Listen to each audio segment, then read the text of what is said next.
years on the British throne. They are now the most famous royal family in the world and have prospered while other great dynasties have fallen. They've seen their relatives overthrown, murdered and exiled, overcome family feuds, fire and betrayal. And they have always followed one crucial rule: survive, whatever it takes, whatever the cost. The Windsors learned the dark art of survival in the days of war a century ago. They've never forgotten it. Now, Channel 4 can uncover their secrets with the help of family insiders, royal experts, and some of the most closely guarded papers in the world. We've combed through letters, diaries, government memos, confidential royal reports, and for the first time, cameras have been allowed into the Queen's personal family archives at Windsor. What we've found rips aside the mask of royal pomp to reveal the human frailties and the secrets of the family that built Britain's most powerful dynasty.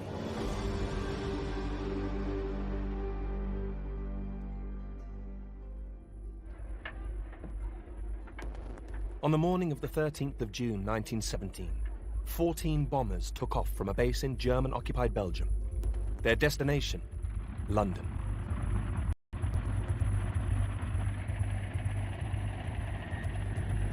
By mid-morning, they were over the East End. The children of Upper North Street School in Poplar were just starting a maths class. I was on my 5th sum, and this plane was coming over. So the teacher saw everybody's eyes lit up and said, "That's one of ours." I'm still thinking this as I finish my sum. Somehow I managed to climb out, and as I went out the classroom door, I stepped over a little boy who was dead.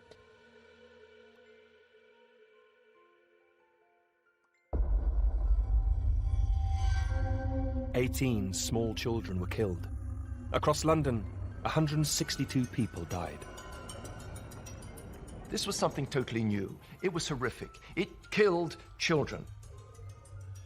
It was plastered all over the newspapers, and the bombers that did it had the same name as the royal family. Gotha bombers. Saxe-Coburg Gotha. And suddenly, the royal house discovers that it has the wrong branding. Time to change.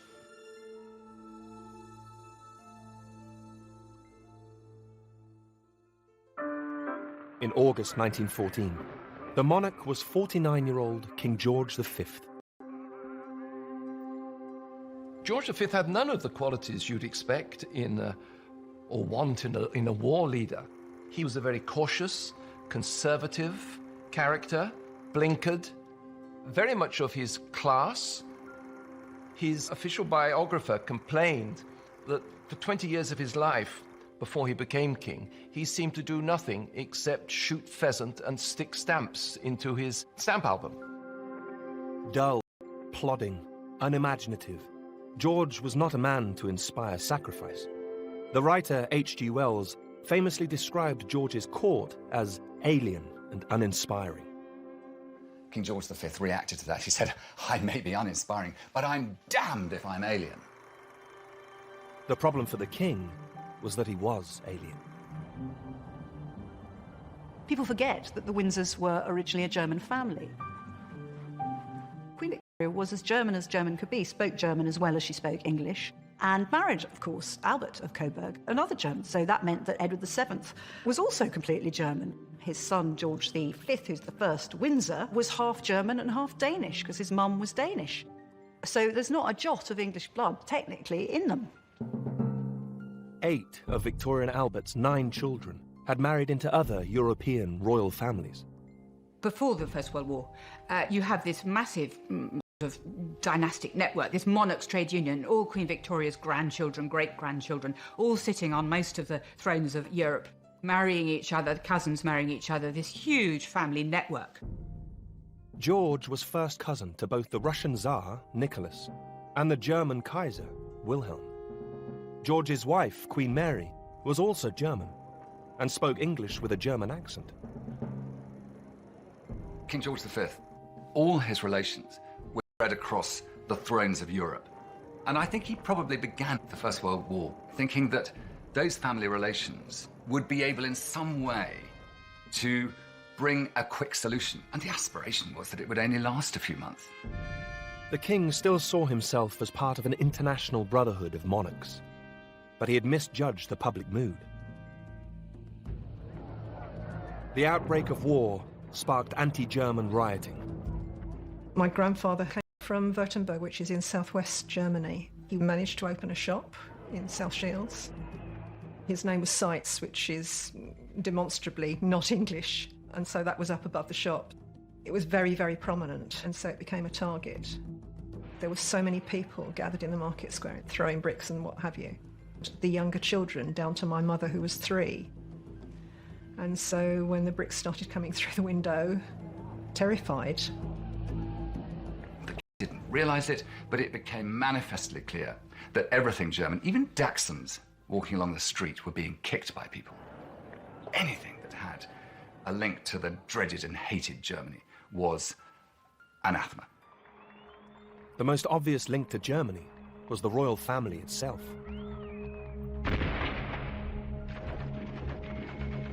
As casualties mounted, the government introduced conscription. A few months later, in the summer of 1916, British forces were decimated at the Battle of the Somme. The mood is changing. The public are just fed up with this war, and the number of people dying, and the privations, and the agony. People are not going to put up with this any longer. The old order, the great institutional monarchies of Europe, are themselves buckling.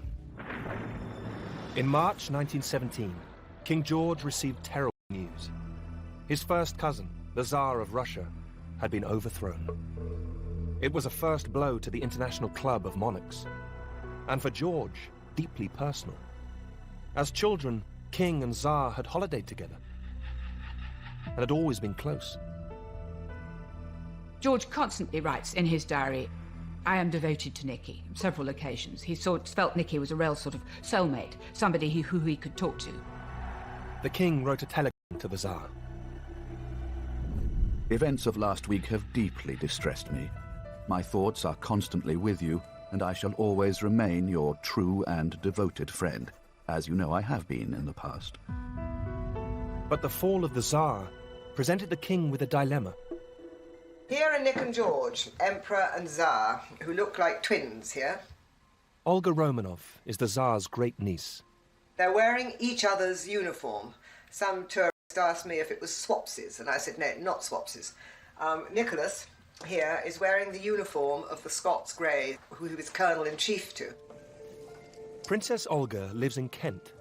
A century on, she still finds it difficult to speak about the events of 1917. I don't think the Tsar had much inkling of stuff because he was so wrapped up in his sick child and his wife, who he absolutely adored. My grandfather had been one of Nicholas's advisors, and I think if he'd taken my grandfather's advice, it's possible disaster would have, not happened, sorry. The new Russian government was democratic, hanging by a thread. The Russian government asked the British ambassador if the Romanovs could be given asylum in Britain. The British ambassador goes back to the British government, of whom Lloyd George is the leader at this point, and says, what should we do? What shall I say? I feel that we ought to say yes. And Lloyd George initially says, yes, I don't think we can refuse. At this point, an extraordinary sequence of events unfolded. Events that would remain secret for more than 50 years. At their heart stood King George's private secretary, Lord Stamfordham. Lord Stamfordham was my great-great-uncle. He was a very wily character, and I think he was probably one of the first courtiers to be PR savvy. He was monarchist through and through. He was dedicated to them. He was there, he saw it, to protect them from anything that went on in the world. It was Stamfordham's role to advise the king, and he feared the mood in the country. The fall of the Tsar may have horrified the royal family, but it delighted Britain's war-weary people, who saw the Tsar as a tyrant. Mass rallies were held, where socialists and republicans offered passionate support for the Russian Revolution. Stamfordham compiled a file that he gave the title Unrest in the Country.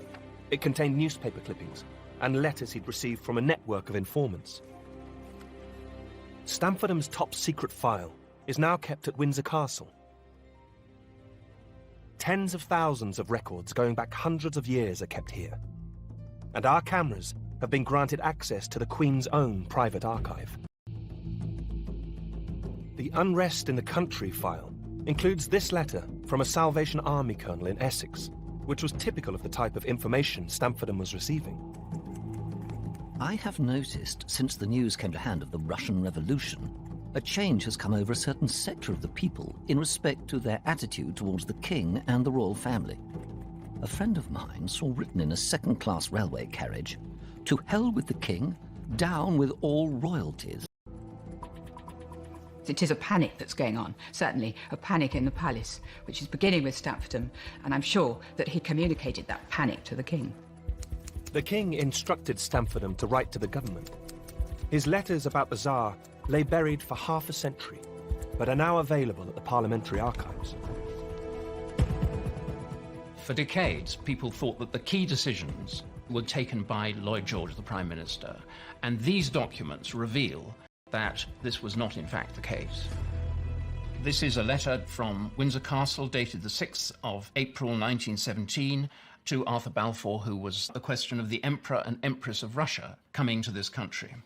His Majesty receives letters from people in all classes of life, known or unknown to him, saying how much the matter is being discussed.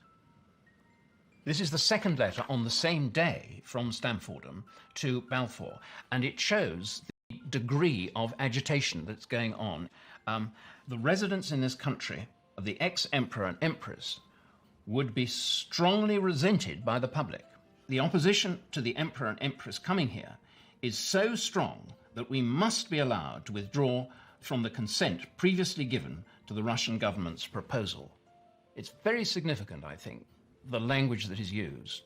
King George V was a constitutional monarch who was supposed to take the advice of his ministers. Here he's using words like must and ought. In other words, he is attempting to instruct the government in the policy that it should pursue. Balfour capitulates as a result of this. He writes to Lloyd George and suggests that they probably ought to withdraw the offer of asylum. In Russia, the Tsar was oblivious to his cousin's decision not to provide him with refuge. Sorted my belongings and books, and the things I want to take with me if I go to England. But for the Tsar and his family, there could now be no escape.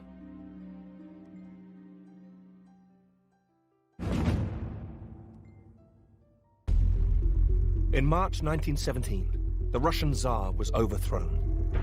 An initial offer of asylum was secretly withdrawn by King George V, anxious about anti-royalist feelings in Britain. 6 months later, the Bolsheviks seized power in Russia.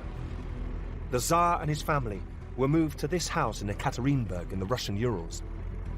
Shortly after arriving, they were taken down to the cellar in the middle of the night and brutally murdered. George consigned the house of Romanov to history and his cousin Nicky to the firing squad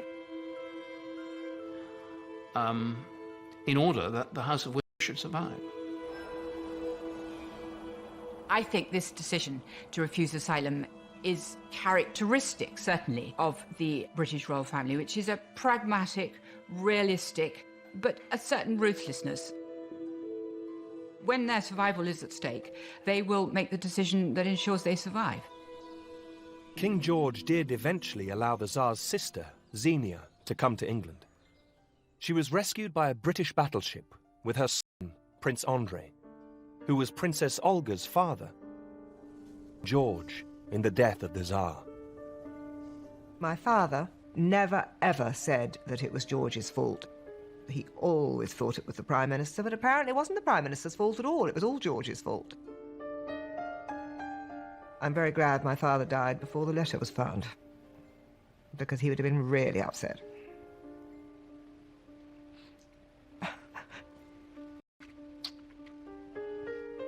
George, the Tsar, and my grandmother were great friends. They played together. They did things together.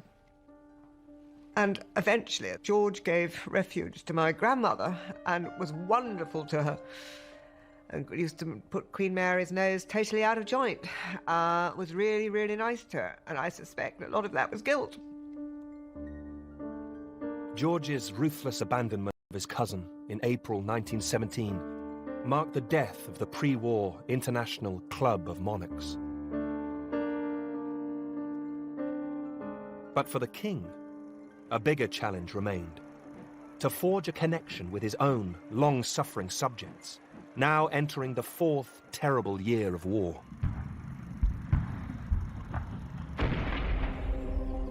Once more, it was his private secretary, Lord Stamfordham, who took the initiative. In the spring of 1917, he wrote a historic memo, setting out his strategy for the future of the monarchy. We must endeavour to induce the thinking working classes, socialist and others, to regard the crown not as a mere figurehead, but as a living power for good, affecting the interests and social well-being of all classes. It was Stamfordham's particular insight, I think, that the British monarchy did not depend on the aristocracy, nor on the middle class, the second-class carriages, but on the acceptance and approval and ultimately the love of the people. If the top wanted to survive, it was the bottom layer that mattered most. Stamfordham encouraged King George and Queen Mary to do something British monarchs had rarely done before: to go out and meet the people. George is the first modern monarch. The first monarch who is prepared to not just go around in a big car waving at people, but to get out of the car and visit factories, go into people's homes, go down even coal mines, talk to people, get out there, be seen. This is a completely different notion of monarchy. It's a total change. Stamfordham ensured that it was not just the King and Queen who appeared in the newsreels, but also the Prince of Wales, Edward VIII, was serving as a staff officer and emerging as a major asset in Stamfordham's rebranding of the monarchy. Well, David was the David Beckham of his day. He was a megastar of his day. He was the most popular bachelor of his day. Everybody wanted to be seen with him or dance with him. One can only use the term, corny though it is, charisma to attach to him. I mean, he was like Princess Di.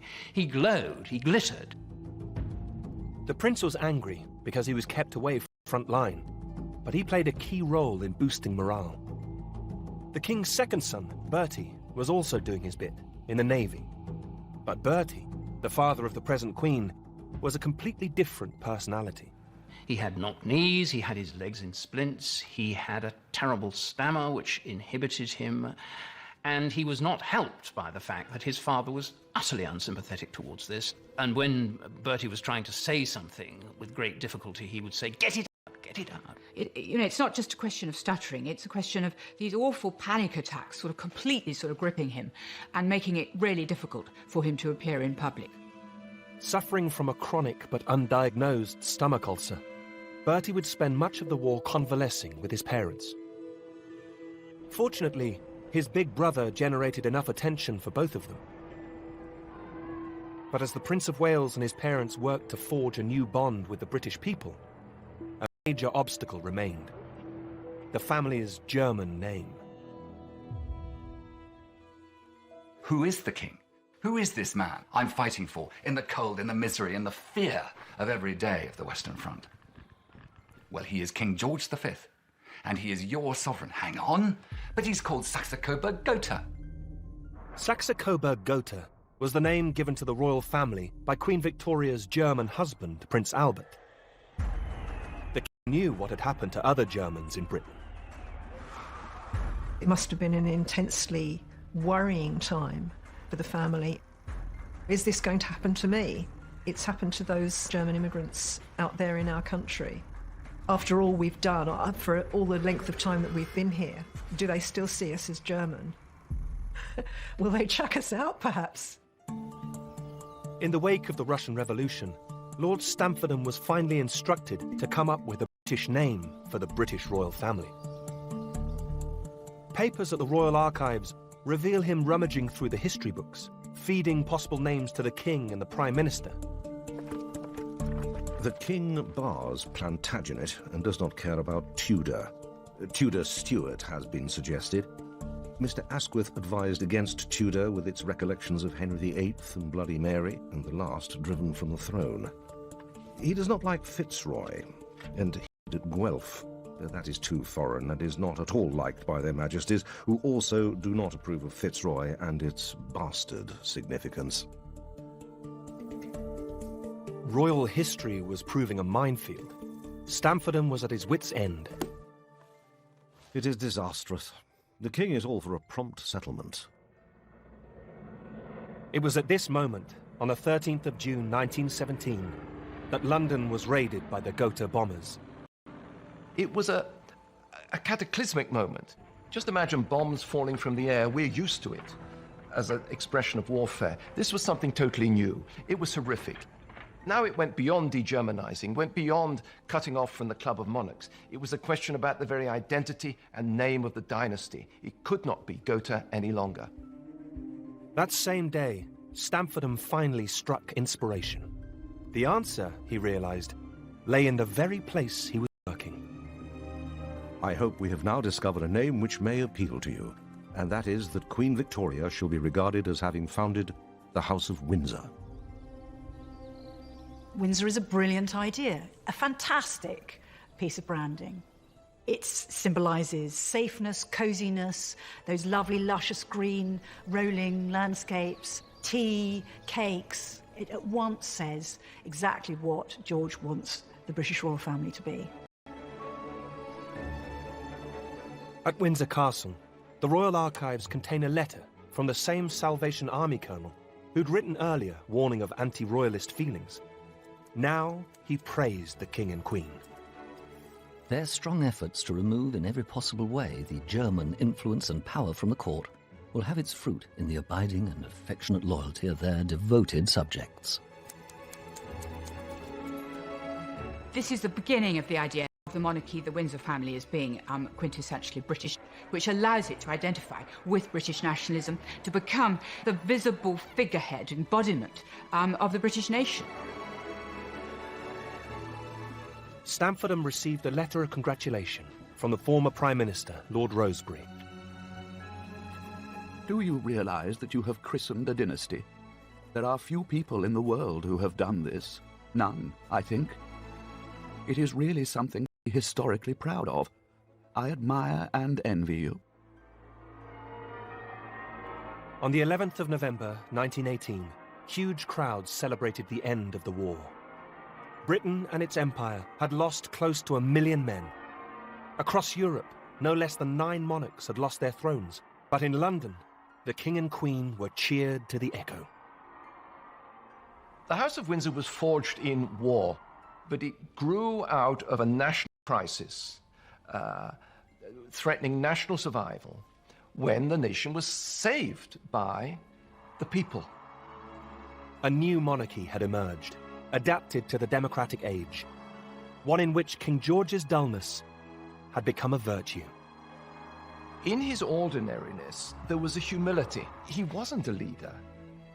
He was, in many senses, a follower.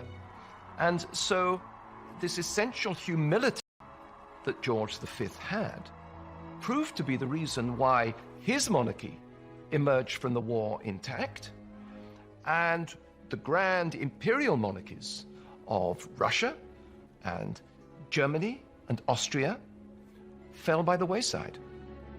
For dull, plodding George V, humility came naturally. But would it come so easily to his sons?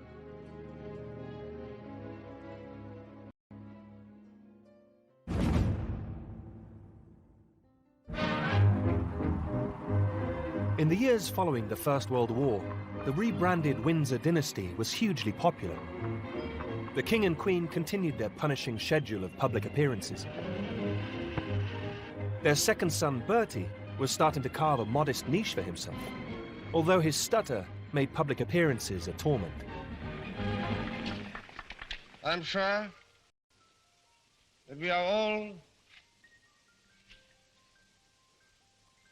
happy to feel that the generosity of His Majesty has set an example to all, and which has been widely followed throughout the country. But it was the older brother, David, Prince of Wales, who continued to attract all the attention, embarking on a series of headline-grabbing world tours. He is a kind of rock star prince. He's fabulously successful. In crowds are sort of completely captivated. He became famous the world over. Here he was with his boyish, blonde good looks, and he became known in the press as Prince Charming, the adored Apollo. Everyone fell in love with him. On one tour, the prince shook so many hands, he was ordered by his doctor to rest his right hand and use his left. But beneath the surface, there were tensions. King George had been a distant, cold father. He did not know how to handle children, and he was gruff and aloof and bullying and intimidated them and enraged them. The relationship did not warm as his children grew older. To his children, he was austere. George V, for instance, took against his children when they started to press their trousers fore and aft, because he always pressed them from side to side. And he thought it was caddish, and also when they started wearing turn-ups. George V set these kind of standards, and he used to pick out these things. And whatever they did, he'd point out what they hadn't done right. His relationship with his oldest son was particularly difficult. By this time, David, the Prince of Wales, had begun an affair with a married woman, Freda Dudley Ward, the wife of a Liberal MP. His letters to her reveal that, for all his success, the prince hated the life that fate had given him. Each day I long more and more to chuck this job and be out of it. The more I think of it all, the more certain I am that really, the day for kings and princes is past. Monarchies are out of date, though I know it's a rotten thing for me to say, and sounds Bolshevik.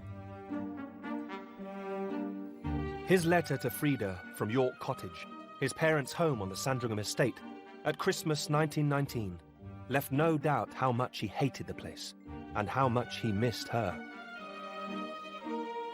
I love you, darling, and you know it. How you mean absolutely all and everything to me in life. Nothing else seems to matter now. Not even my bloody job, of which I'm so sick. David's letters to Freda Dudley Ward are extraordinary in the way he expresses his hatred of the life that he's leading. I think basically his problem was that he liked the pluses of being a royal and not the minuses. He didn't like the duty aspect of it. He didn't like all the flummery, all the ceremonies that he had to go through, all of the sort of formalities which he found odious and tedious, all the sorts of things royalty do. He hated all that. What the Prince of Wales did like was parties.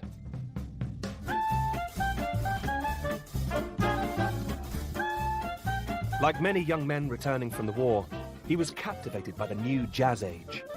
His parents disapproved, particularly since he appeared to be leading younger brother Bertie, the present Queen's father, astray. Bertie, in his early 20s, spends a lot of time with David and does become involved with this very attractive Australian married woman, Sheila Loughborough, apparently the original Sheila, who's part of this very... Freda's best friend. She was brought in to match up with Bertie so that the two brothers could go together and not seem to be duos with two married women. Like Freda, Sheila was a glamorous society beauty, and, like Freda, she was trapped in an unhappy marriage. She and Bertie soon began an affair, and the four were inseparable, as David commented crudely in a letter to Freda. What marvellous fun we four do have, don't we, Angel? And fuck the rest of the world. In the summer of 1919, David and Bertie spent a golfing weekend with Sheila and her alcoholic husband, Lord Loughborough. David wrote about it to Freda. After tea, I managed to lure Luffy away on the pretext of wanting to play a few more holes of golf on the local course. so as to give Sheila a chance of being alone with Bertie. They said they were tired, and we left them. It's all so sordid, though. I'm sure Luffy doesn't suspect Bertie at all. The king did not approve, and demanded Bertie end his affair with Sheila. But he also dangled a carrot, as Bertie confessed to his brother David. He's going to make me Duke of York on his birthday, provided that he hears nothing more about Sheila and me. And of course, George V had been made Duke of York by Queen Victoria, so it was a very special thing for Prince Albert, as he then was, to be made Duke of York by his father. David was furious, as he wrote to Frida. Christ, how I loathe and despise my bloody family, as Bertie has written me 3 long, sad letters in which he tells me he's getting it in the neck about his friendship with poor little Sheila. But Bertie caved in. In the spring of 1920, he ended his relationship with Sheila. Bertie was very different to his brother. He was a shy young man, but he always would put duty above love, and he acquiesced to his father's demands to be the Duke of York, provided he never speak of the Australian again. The king wrote to his second son to thank him. The letter, in the king's own hand, is in the royal archives and has never before been shown on television. I know that you have behaved very well in a difficult situation for a young man, and that you have done what I asked you to do. I feel that this splendid old title will be safe in your hands, and that you will never do anything which could in any way tarnish it. The king's oldest son was determined he would not be dictated to in the same way, as he wrote to Frida. If H.M. thinks he's going to alter me by insulting you, he's making just about the biggest make me despise him and put me completely against him, and I'll never forgive him. God damn him. David and Frida would continue their scandalous affair for more than a decade. Bertie, by contrast, was about to start pursuing a girl who perfectly fulfilled all of his father's expectations.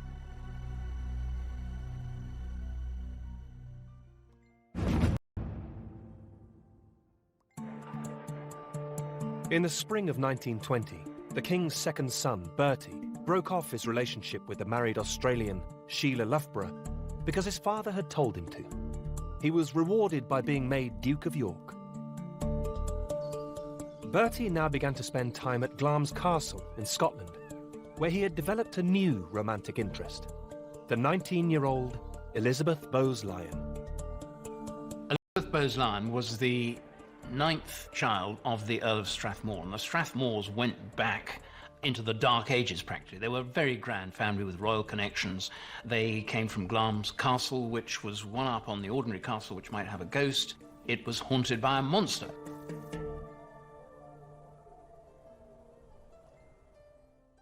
Elizabeth Bowes-Lyon is an incredibly attractive, kind of magnetic young woman. And she has so many admirers.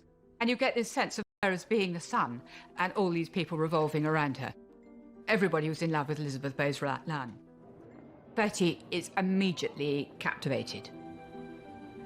The convention that princes could only marry royalty had been removed at the same time the family name was changed to Windsor in 1917. For the first time, David and Bertie no longer had to fish in the tiny pond of Protestant, normally German princesses, women like their mother. You had a huge new pool of what one might call talent available for the royals. Elizabeth was perfect. She was delightful to look at. She appealed terrifically to the royals. The only problem was that, initially, she wasn't interested in the shy, stuttering Bertie. Her letters to friends at this time are still held in the Glamis archive. P.S. Prince Albert is coming to stay here on Saturday. Ghastly. But photos that are kept at Glamis reveal a slowly warming relationship. Bertie was enchanted by a home atmosphere entirely different from his own. Glamis is a sort of paradise of party games, hide and seek in this huge haunted castle. Lots of loud gramophone music, lots of dancing, lots of Balmoral. Elizabeth's attitude to the prince was also changing. as her letters reveal. Prince Albert was very nice and very much improved in every way. But Elizabeth remained wary of entering the royal clan. She saw it as a kind of gilded cage, which of course it was, and she wasn't sure really whether she could cope with Bertie with all his difficulties. The photos at Glamis suggest there may have been another reason for her reluctance: the presence of a man called James Stuart. There are these constant references and photographs of them being together, and statements from different people who were close to her that they were in a romantic relationship. James Stuart was the youngest son of a neighbouring aristocrat, and also equerry, or gentleman-in-waiting, Prince Albert. He joined the army when he was 17. He got 2 military crosses. He was clearly brave. He was clearly very attractive to women, very handsome. In 1921, out of the blue, Stuart was suddenly offered a lucrative job in the oil fields of America. He was offered this job through an eminent courtier of King George V's court. It's pretty clear that there was some way in which he was spirited away, that there was a conspiracy between his mother, the Countess of Murray, her mother, the Countess of Strathmore, and Prince Albert's mother, Queen Mary. So you have the whole weight of the crown and the royal family behind this. I would suspect that my great-grandmother, his mother, who was apparently a wise woman, would have wanted to protect him and would have seen that he was better out of the way. Stuart took the job, hoping to make his fortune and return to marry the girl he loved. Prince Albert now moved in on Elizabeth. But she remained torn and uncertain. At times of emotional stress, the future Queen Mother hid her feelings by writing backwards in her diary. I am most perplexed. I'm thinking too much. I wish I knew. Twice the prince proposed. Twice he was rejected. Only on the third occasion did Elizabeth finally accept him, as she wrote to a friend. I must tell you, I am going to marry Prince Bertie. I do hope you like him. I feel terrified now I've done it. In fact, no one is more surprised than me. It's in the papers that she's engaged to his old boss, Prince Albert. Clearly, my grandfather started as a favourite and a front-runner and ended up as a kind of also-ran, and then felt very bitter. You know, it's like he was the casualty, in a way, in this. Bertie and Elizabeth were married at Westminster Abbey on the 26th of April, 1923. If you look at their letters, it's very plain that they were in love with each other. I think that what she particularly liked about him was not just that he was rather informal, easygoing, but also that he was vulnerable. And his vulnerability, and I think, probably was something she found attractive, and she felt that she could help him, and she most certainly did help him. The couple quickly had 2 daughters, and Elizabeth would prove the perfect partner for the prince. It transformed his life. In his eyes, she was the most wonderful woman in the world, and his home life became his anchor. Bertie had settled down and finally won his father's approval. You have always been so sensible and easy to work with, and you have always been so ready to listen to any advice and to agree with my opinions about people and things, that I feel we have always got on very well together. Very different to dear David. Dear David, the Prince of Wales, continued to be bored and frustrated with royal life.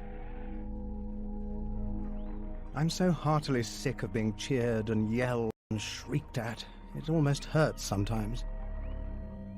I suppose the fact of the matter is that I'm quite the wrong person to be Prince of Wales. David was rebellious. He felt constrained by being an heir to the throne, didn't particularly like it, and was determined to go his own way. In 1934, the prince turned 40, still unmarried. The clock was now ticking. The elderly king was in despair, as he confided to his Prime Minister, Stanley Baldwin. After I am dead, the boy will ruin himself within 12 months. The following year, huge crowds turned out to cheer the king on his silver jubilee. In his Christmas broadcast that year, George chose to focus on the bond he shared with his people. The year that is passing has been to me most memorable. It called forth a spontaneous offering of loyalty, and I may say of love. It is this personal link between me and my people which I value more than I can say. Just 4 weeks later, he was dead. King George had created a new style of monarchy, one based on sacrifice and duty. Now the crown passed to a very different personality, his 41-year-old son, who would reign as King Edward VIII. Overwhelmed, the new king wept uncontrollably on his mother's shoulder when told of his father's death.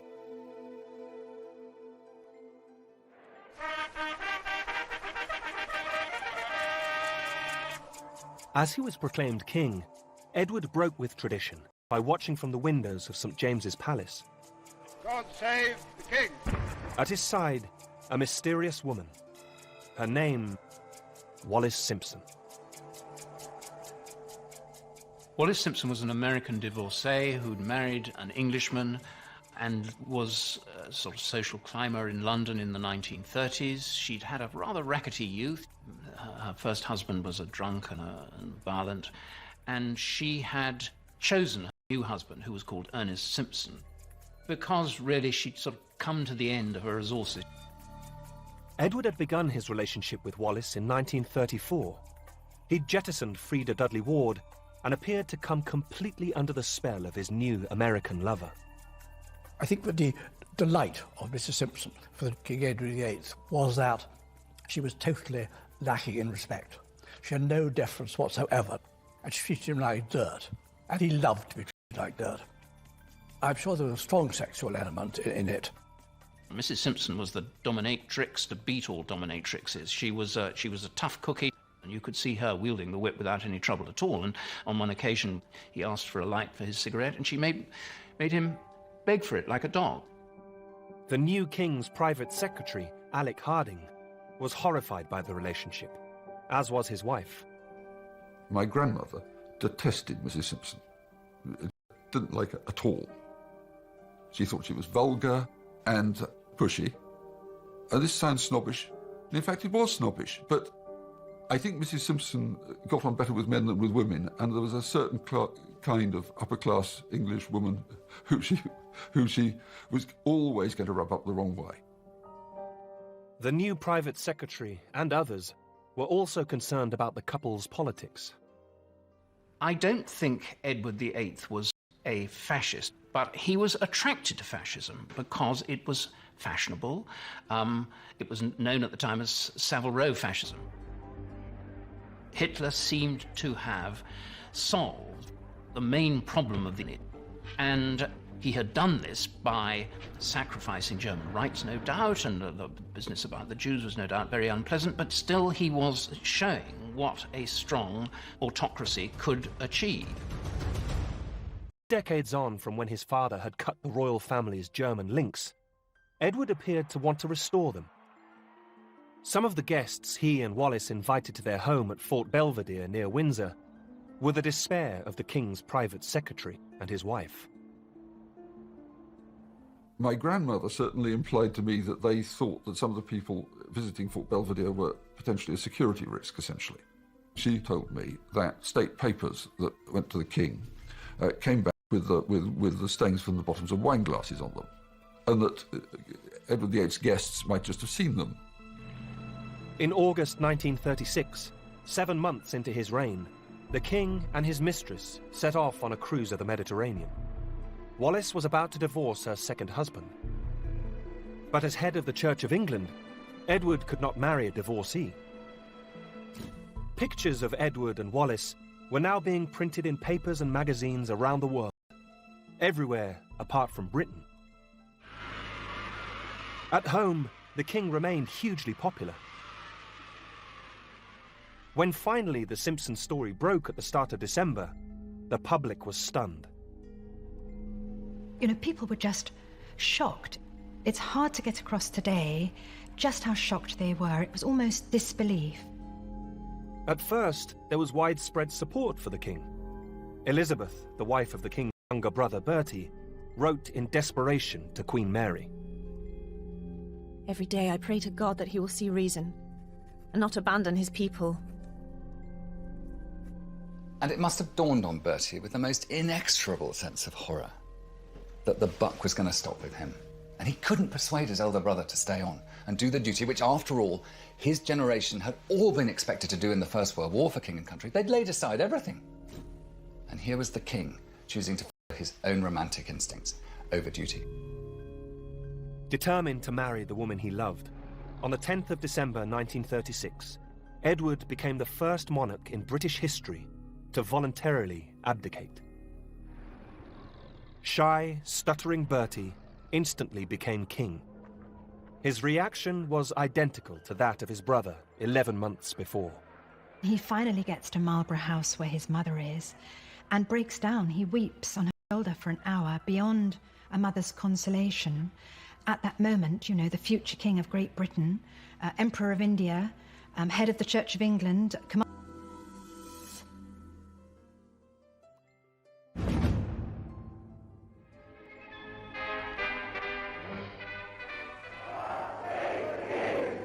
On the 12th of May, 1937, Edward VIII's younger brother, Bertie, was crowned king.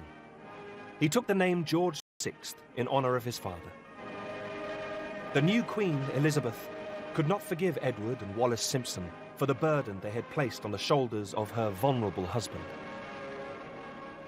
She realized that now it would be duty all the way, and she was uneasy about her husband's capacity for fulfilling the role. She was very unforgiving. She was steely to beat the band. Cecil Beaton described her as a marshmallow made on a welding machine. She was really tough. The Duke and Duchess of Windsor, as they now became, were married in France in June 1937. At Queen Elizabeth's insistence, Wallis was denied the HRH title or any of the trappings of royalty. I think he had visualized himself as coming back to Britain as a kind of subsidiary prince and enjoying the kind of life, privilege and no responsibility that he'd enjoyed as Prince of Wales. But of course George VI couldn't countenance this at all. He was constantly looking over his shoulder to somebody who was much brighter and smarter and more alluring and had more charisma than he did, and so the Duke of Windsor had to live abroad. King George knew that if his brother chose to, he could easily become a dangerous alternative focus of loyalty. And the king's worst fears were about to be realized. Berlin. A huge crowd greeted the Duke and Duchess of Windsor, and they were specially welcomed by Dr. Lai, the Reichsorganization manager. In October 1937, less than a year after the abdication, Edward and Wallis toured Nazi Germany. Pathé catches the moment. There he is, with Wallis at his side, turning up in Berlin, surrounded by a crush of 2,000 people, who all longing to catch a glimpse of the fairy tale, you know, the man who's given up his throne for love. He was feted by the Nazi leadership. There were smiles and handshakes all round, even the occasional Nazi salute. And of course what he wanted to do was fashion a role for himself on the international stage and give Wallis a taste of what it would be like being feted like a queen. He did this, I think, to bring himself back into the limelight. And I think it bespeaks a sheer sort of naivety, ignorance, stupidity on his part that he didn't see what a monster Hitler was. Britain was at war with Germany. King George now feared the rift in the royal family might be exploited by the Nazis and could threaten the very survival, not just of his dynasty, but of his country. The records in the Royal Archives do shed a real light on the degree to which the king saw his elder brother as an increasing liability. For instance, in his diary, when the war breaks out and he has a meeting with the Chief of the General Staff, of General Ironside, and General Ironside is asking the king, "Can I trust your brother?" And the king says no, effectively. 8 months later, France fell. Edward and his wife were ordered to return to London. Instead, they fled to neutral Portugal. Shortly afterwards, the government in London received an extraordinary document. A document only recently discovered at the National Archive in Kew, and shown now for the first time on British television. So this is a letter to Alexander Cadogan, who was an undersecretary at the Foreign Office, and it's British intelligence, actually from a source in Prague, the 7th of July, 1940, and it says on it PM to C. We know the Prime Minister saw it that day, and the King pretty shortly afterwards. And it says, Germans expect assistance from Duke and Duchess of Windsor, latter desiring at any price to become Queen. Germans have been negotiating with her since June the 27th. Status quo in England except undertaking to form anti-Russian alliance. Germans propose to form opposition government under Duke of Windsor, having first changed public opinion by propaganda. Germans think King George will abdicate during the attack on London. You can imagine what this was like for the nervous king. Reading this, the ex-king appeared to be negotiating with the Germans. Whatever the Duke's actual intentions were will never be known. He agreed shortly afterwards to become governor of the Bahamas, where strict instructions were issued that women should not curtsy to the Duchess. The couple had effectively been banished. I very much doubt that the British government has it in mind, at the present, that my official activities should extend beyond the confines of the Bahama Islands. The Duke always denied he had contemplated treachery in that fateful summer of 1940. But he and Wallis Simpson would remain royal pariahs for the rest of their lives. In Britain, meanwhile, King George went from Palace itself was bombed, and the King's refusal to leave London made him a popular symbol of resistance. Royal standard waves above for everyone to see. The King is with his people, 'cause that's where he wants to be. He proved to be a steady and reliable focus for a nation that had to fight back on its own in 1940 to make sure that Germany was defeated. Like Mr. Jones and Mr. Brown, the King is still in London town.